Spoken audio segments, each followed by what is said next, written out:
और ये देख सकेला जाके आगे में काफ़ी अंदर वाला भाग में और पूरा पानी पूरा गुफा में चारों ओर से रिस रहल बटे, उससे गीला गीला बाटे। और ये नीचे देख सकेला सीढ़ी से जाए के बटे, क्योंकि लोहा पे सीढ़ी लगल बा और नीचे बटे फिर पानी जौन की तो हम लोग के डेविस वाटरफॉल वहाँ से दिखाई देला। अभी हमनी के जा रहल बन जा गुप्तेश्वर महादेव के, जौन की पोखरा में बाटे। और पिछला ब्लॉग में देख ले हुए बजा पोखरा सिटी एक्सप्लोर करूँ जा। और ही सामने देख रहे सकेला जा अन्नपूर्णा रेंज, जौन की काफ़ी शानदार व्यू वाला जगह बाटे सनसेट और सनराइज खातिर। तभी हमनी का पुमदी कोट से आगे बन जा गुप्तेश्वर महादेव केव के पास में। वही सामने शहर दिख रहा बाटे और ये बगल में शहर के बीचों बीच बाटे गुप्तेश्वर महादेव गुफा, यह प्रवेश द्वार। अब यहाँ से हमने कहा अंदर चल रहे हैं। और ये गुफा का अंदर जाए से पहले काफ़ी अच्छा खासा मार्केट बाटे, यहाँ से चादर कंबल वगैरह ले सकला जो कि अच्छा रेट पर मिलत है। रेट वगैरह सही बा तो वापसी में यहाँ से कुछ ना कुछ लेके जाइल जी। और यहाँ सामने देख सकेला जा लिखल बाटे केव 10 मीटर का दूरी पे बाटे। और जस्ट हमके लगा था कि सामने वाला जो दिख रहा बा ये गेट हो गया। हाँ तो देख सकेला जा हमने का मेन एंट्रेंस वाला गेट के पास में आगे बन जा। और यहाँ से चल के हमने के टिकट वगैरह लेवे के पड़ी, गुफा नीचे जाए के बटे।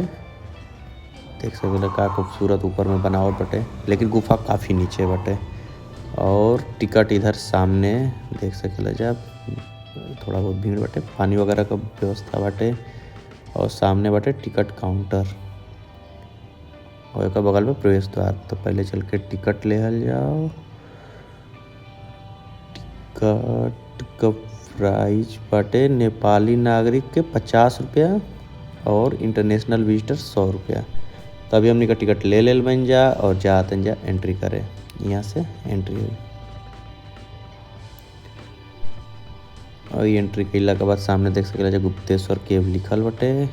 और ये ऊपर का बनावट बटे, नीचे देख सकेला जा वहाँ तक सीढ़ी द्वारा जाए के बटे। और बाद से गुफा काफ़ी बड़ा बटे, बहुत ही भव्य। और गुफा में एगो वाटरफॉल दिखेला जौन कि यहाँ का बहुत बड़ा वाटरफॉल बटे। और ये गुफा का अंदर से भी दिखाई देला, जौन कि बाहर से भी जाके देखल जा सकेला, जना का नाम हो डेविस वाटरफॉल। तो क्या हमने का अंदर से भी देखल जी और चल के देखा देंगे गुफा कितना बड़ा बटे, काफ़ी भव्य गुफा बटे।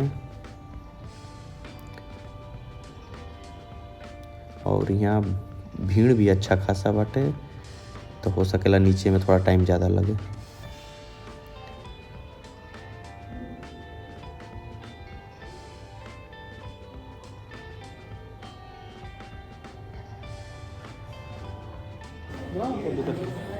और ये हमने का चार हल बन गुफा से नीचे।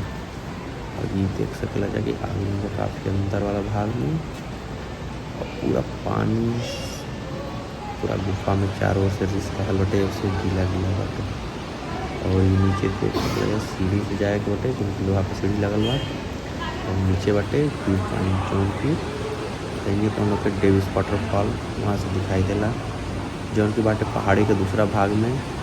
लेकिन यहाँ से भी अच्छा से देखल जा सकेला। तो यहाँ से चले जाओ सीढ़ी द्वारा नीचे, काफ़ी खतरनाक सीढ़ी वगैरह।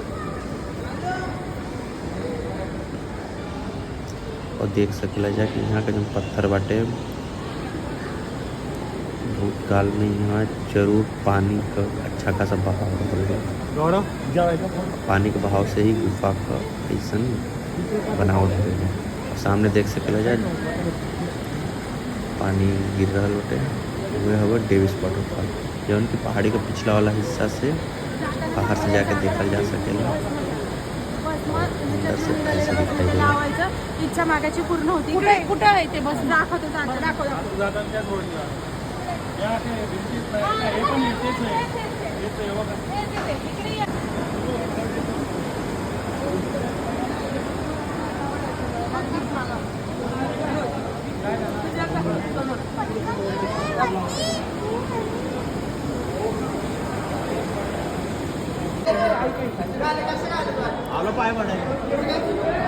और इस सामने देख सकेला जब पानी के रिसाव से कैसन स्ट्रक्चर बन चुके हैं।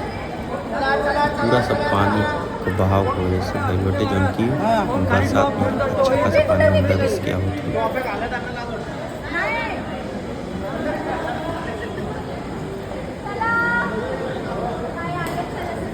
अंदर में काफ़ी अंधेरा रहेला, ये वजह से यहाँ लाइट वगैरह का व्यवस्था कइल बा। और यहाँ देख सकेला जा शेषनाग का मंदिर बाटे, काफ़ी शानदार और पुराना मंदिर बाटे।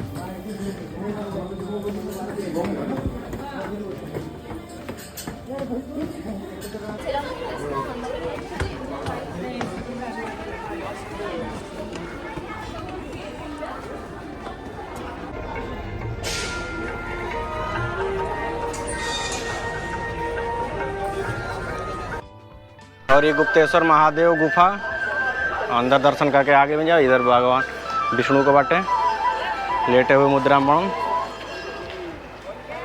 और इधर शेषनाग का बाटे जौन की शालिग्राम पत्थर से बनल बाटे, और ए पर शंख भी बनल बाटे, सामने लिखल बाटे शालिग्राम।